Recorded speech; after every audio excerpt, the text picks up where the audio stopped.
In this video, I'm going to show you how I built an Evap leak detector smoke machine using most of the items that I have laying around the shop. This is a typical mason ball jar. These are brand new valve stems for rims that I removed the core from. Inside the jar is a wick from a kerosene lantern and some steel baling tying wire that I wrapped around the wick, and the oil in the bottom is mineral oil.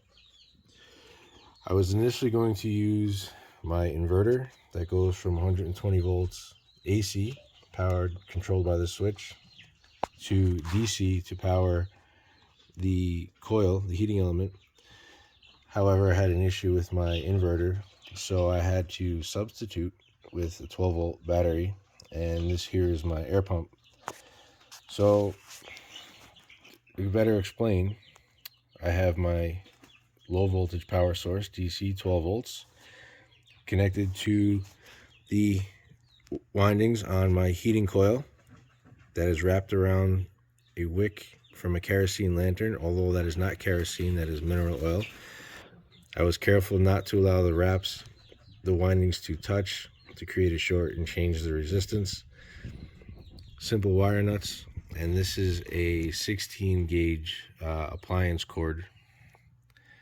Here I have the input, the air input from my mini air compressor, and then the output, which I'm going to connect to the vacuum system on the car.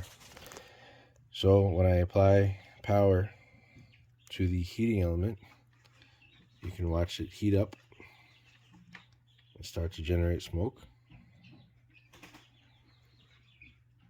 And I'm also going to turn on my air compressor. And in a minute, you will see smoke being pushed out of the burn chamber. And that should be sufficient to detect any evap leaks in an automobile.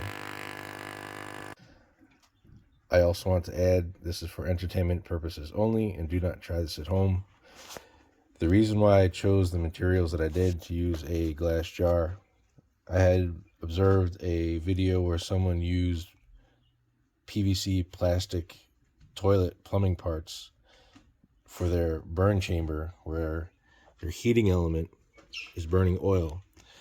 I chose to use glass because it has a higher melting point than PVC, and appear to be a little bit safer than using plastic. Thanks for watching.